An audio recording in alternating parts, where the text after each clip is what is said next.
आप सबों को जय यीशु।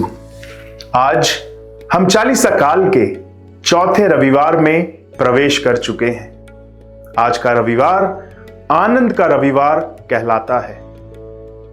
पास्का के 21 दिन पूर्व कलीसिया हमें आमंत्रित करती है कि हम आज के रविवार को आनंद के रूप में मनाएं। आज के तीनों पाठ आनंद और नई शुरुआत और नई रचना पर प्रकाश डालते हैं। चालीसा काल क्रिस्तीय विश्वासियों के लिए बलिदान, अनुशासन और आत्मत्याग का काल है, जो ईश्वर से अनुग्रह और आध्यात्मिक विकास को प्राप्त करने का बहुत ही उत्तम समय है। चालीसा काल की प्रार्थनाओं का उद्देश्य हमारे जीवन में ईश्वर की उपस्थिति के साथ स्वयं को अनुशासित करना है।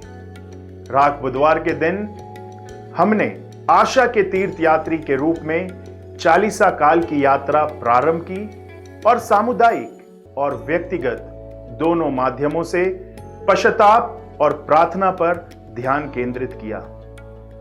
जब हमारे माथे पर राख लगाई गई तो हमें स्मरण कराया गया कि हम पृथ्वी के नश्वर प्राणी हैं। हमें ज्ञात है कि हम लोग यात्री कलीसिया हैं और मसीह के शरीर के सदस्य हैं।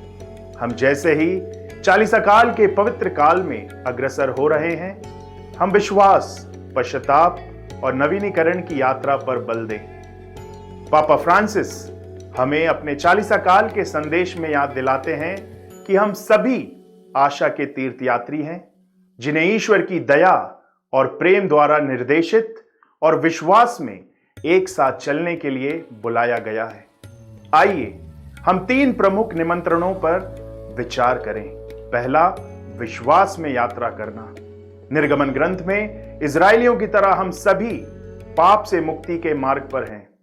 आइए हम अपने जीवन की जांच करें, जो हमें ईश्वर से अलग करता है उससे दूर हो जाएं और पवित्रता के लिए उनके आह्वान को स्वीकार करें। दूसरा, साथ साथ यात्रा करना। चालीसा न केवल एक व्यक्तिगत यात्रा है, बल्कि एक सामुदायिक यात्रा भी है। हमें अपने भाइयों और बहनों के साथ चलने, उन्हें सुनने, उनका समर्थन करने और प्रेम और एकता में एक दूसरे का उत्थान करने के लिए बुलाया गया है। तीसरा, आशा में यात्रा करें। मसीह का पुनरुत्थान हमारी आशा का सबसे बड़ा स्रोत है। दुख के समय में भी हम अनंत जीवन और नवीनीकरण के ईश्वर के वादे पर भरोसा करते हैं। चालीसा का यह काल हम सभी के लिए परिवर्तन का समय हो। आइए हम अपने दिलों को ईश्वर की कृपा के लिए खोलें, विश्वास में एक साथ यात्रा करें और पास्का के पर्व में आनंदित हों। अंत में आशा की मां धन्य कुंवारी मरियम विश्वास की इस तीर्थ यात्रा में हमारे साथ रहे। आमीन।